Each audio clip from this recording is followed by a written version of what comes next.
എല്ലാവർക്കും സ്ട്രോബെറി ചാനലിൻ്റെ ക്രിസ്മസ് സീരീസിലേക്ക് സ്വാഗതം. ഞാൻ ഗീതു.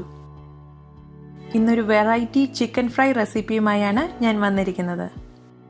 നല്ല ഈസിയായി ചെയ്യാവുന്നതും എന്നാൽ വളരെ ടേസ്റ്റിയുമായിട്ടുള്ള ഒരു ചിക്കൻ റെസിപ്പിയാണിത്.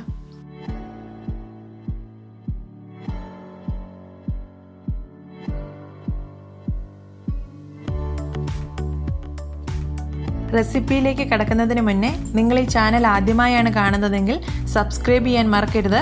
അതുപോലെ തന്നെ നിങ്ങൾക്ക് ഈ വീഡിയോ ഇഷ്ടമായാൽ നിങ്ങളുടെ ഫ്രണ്ട്സും ഫാമിലിയുമായി ഷെയർ ചെയ്യാനും മടിക്കരുത്. ഇതിനായി ഞാനിവിടെ 5 ചിക്കൻ ഡ്രംസ്റ്റിക്സ് ആണ് എടുത്തിരിക്കുന്നത്. ഇത് തൊലിയോട് കൂടിയോ തൊലി കളഞ്ഞോ നിങ്ങൾക്ക് എടുക്കാവുന്നതാണ്. ഞാനിവിടെ തൊലി കളഞ്ഞാണ് എടുത്തിരിക്കുന്നത്. ഇതെല്ലാം നന്നായി കഴുകി വെള്ളം വാർന്നെടുത്തതാണ്. ഇത് ഇനിയൊന്ന് പാറ്റ് ഡ്രൈ ചെയ്യണം. അതിനായി ഒരു പേപ്പർ ടവലോ തുണിയോ ഉപയോഗിക്കാം. ഓരോ ഡ്രംസ്റ്റിക്കായി എടുത്ത് അതിലെ വെള്ളം ഒപ്പി മാറ്റാം. ഞാനിവിടെ വലിയ ഡ്രംസ്റ്റിക്സ് ആണ് എടുത്തിരിക്കുന്നത്. അതുകൊണ്ട് ചിക്കൻ്റെ ഉള്ളിലേക്ക് സോസ് ചെല്ലുന്നതിനായി 3-4 തവണയൊന്ന് വരഞ്ഞു കൊടുക്കുന്നുണ്ട്. നിങ്ങൾ ചെറിയ ഡ്രംസ്റ്റിക്സ് ആണ് എടുക്കുന്നതെങ്കിൽ ഇങ്ങനെ വരഞ്ഞു കൊടുക്കേണ്ട ആവശ്യമില്ല.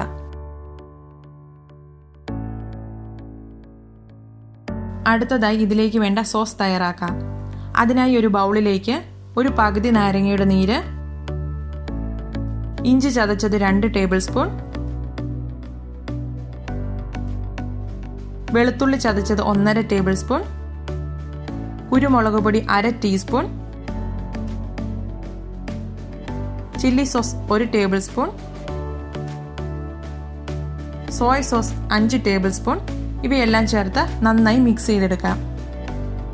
സോയ് സോസിൽ ഉപ്പുള്ളതുകൊണ്ട് പ്രത്യേകമായി ഉപ്പ് ചേർക്കുന്നില്ല. നിങ്ങൾക്ക് ആവശ്യമെങ്കിൽ ഈ സമയത്ത് ചേർത്ത് കൊടുക്കാം.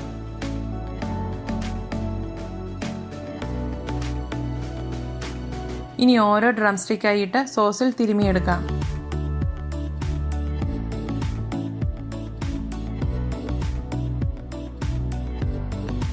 ഇനി ഇതടച്ച് മാരിനേറ്റ് ചെയ്യാനായി മാറ്റിവെക്കാം. 1 മണിക്കൂർ മുതൽ 8 മണിക്കൂർ വരെ മാരിനേറ്റ് ചെയ്യാവുന്നതാണ്. ഞാനിവിടെ ഓവർനൈറ്റ് മാരിനേറ്റ് ചെയ്തതിന് ശേഷമാണ് ഫ്രൈ ചെയ്യുന്നത്.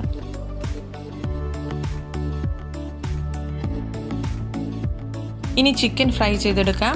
അതിനായി ചൂടായ ഒരു പാനിലേക്ക് കുറച്ച് എണ്ണ ഒഴിക്കുന്നു. 2-3 ടേബിൾ സ്പൂൺ എണ്ണ മതിയാവും. ഇനി ഇതിലേക്ക് ചിക്കൻ ഡ്രംസ്റ്റിക്സ് ഓരോന്നായി ഇട്ട് കൊടുക്കാം. ലോയ്ക്കും മീഡിയത്തിനും ഇടയ്ക്കുള്ള ഫ്ലെയിമിലിട്ട് ഫ്രൈ ചെയ്തെടുക്കാം. മറിച്ചും തിരിച്ചുവിട്ട് എല്ലാ സൈഡും നന്നായി ഫ്രൈ ചെയ്തെടുക്കണം.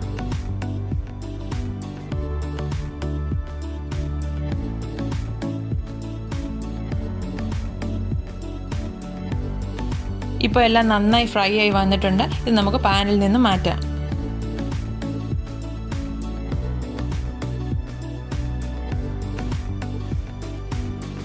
ഇനി ഈ പാനിലേക്ക് ബാക്കി വന്ന സോസ് ഒഴിക്കുന്നു.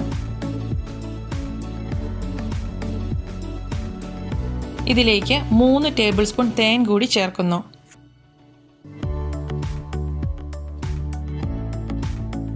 ഇനി ഇത് ഇളക്കി കൊടുത്തുകൊണ്ട് കുറുക്കിയെടുക്കാം.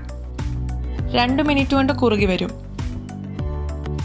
ഇനി ഈ സോസിലേക്ക് ഫ്രൈ ചെയ്ത് വെച്ചിരിക്കുന്ന ചിക്കൻ ഡ്രംസ്റ്റിക്സ് ചേർക്കാം. ഓരോന്നിലും സോസ് നന്നായി പിടിക്കുന്ന രീതിയിൽ മിക്സ് ചെയ്തെടുക്കാം. ഇങ്ങനെ ഈ സോസിൽ 10 തൊട്ട് 15 മിനിറ്റ് വരെ ലോ ഫ്ലെയിമിലിട്ട് കുക്ക് ചെയ്യണം. ചിക്കൻ ഫ്രൈ ചെയ്ത ടൈമിൽ അത് ഫുള്ളി കുക്കായില്ലെങ്കിൽ ഈ സമയത്ത് അത് ഫുള്ളി കുക്കാകണം. അങ്ങനെ സ്വീറ്റ് ആൻഡ് സ്പൈസി ചിക്കൻ ഡ്രംസ്റ്റിക്ക് ഇവിടെ റെഡിയായി കഴിഞ്ഞു. ചൂടോട് കൂടി തന്നെ സെർവ് ചെയ്യാം. നിങ്ങൾ എല്ലാവരും ഇതൊന്ന് ട്രൈ ചെയ്ത് നോക്കണം. നിങ്ങൾക്ക് തീർച്ചയായും ഇഷ്ടപ്പെടും.